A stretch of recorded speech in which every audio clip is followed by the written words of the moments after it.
Shalom jemaat yang dikasihi Tuhan, damai sejahtera Allah penuhi hati kita semua. Firman Tuhan hari ini diambil dari Amsal 10 ayat 12, demikian firman Allah. Kebencian menimbulkan pertengkaran, tetapi kasih menutupi segala pelanggaran. Kitab Amsal secara keseluruhan berisi nasihat-nasihat dan peringatan-peringatan yang mengarahkan pembacanya kepada hidup yang bijak dan takut akan Tuhan.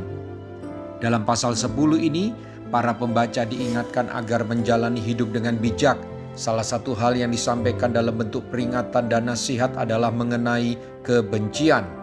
Perhatikan ayat ini, sesungguhnya sang perusak yang luar biasa yaitu kebencian, bahkan ketika tidak terjadi pertengkaran, orang yang memiliki kebencian selalu mencari-cari kesempatan mengaduk-aduk perasaan, lalu menimbulkan respon buruk dan melakukan pekerjaan setan.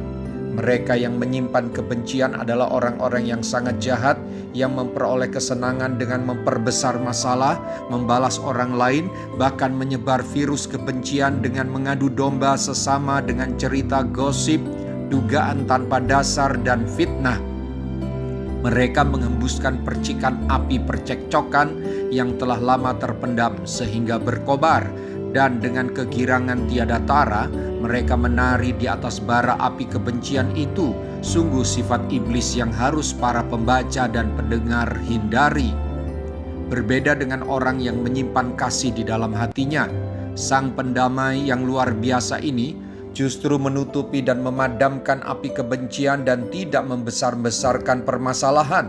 Sebisanya yang ia lakukan yaitu menutupi segala pelanggaran dan kejahatan di antara sesama.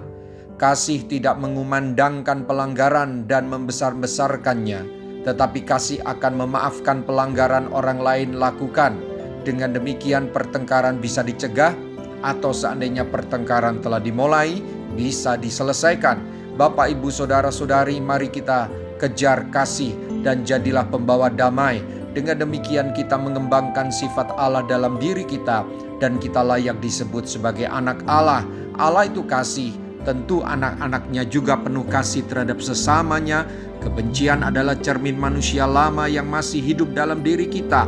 Matikan itu setiap hari hingga yang ada di hati kita hanya kasih dan damai. Mari kita berdoa. Saya bersyukur padamu ya Tuhan, Bapa yang baik, di dalam nama Tuhan Yesus Kristus. Firman-Mu saya perlukan ya Tuhan. Bagaimana saya bisa berjalan di dalam terang yang Kau kehendaki, agar saya tak jatuh dalam kebencian yang merusak banyak orang. Saya mau lepas dari dosa kepahitan yang bisa menimbulkan kekacauan dalam segala aspek kehidupan dan bisa menyeret saya ke dalam kebinasaan. Roh Kudus, bantulah saya agar saya sanggup mempraktekkan firman Allah secara konsisten, agar saya membawa damai dan membangun iman banyak orang, bukan kebencian yang menimbulkan kekacauan serta menguntungkan iblis. Mampukan saya agar saya selalu bisa menjaga hati dari kebiasaan mengumbar kepahitan, kecewa, dan kebencian. Saya tidak mau diperalat iblis yang punya agenda merusak iman saya dan menyeret saya ke dalam kebinasaan. Dalam nama Tuhan Yesus, haleluya, amin. Sampai jumpa besok dengan suara gembala, firman Allah yang hidup. Tuhan Yesus memberkati.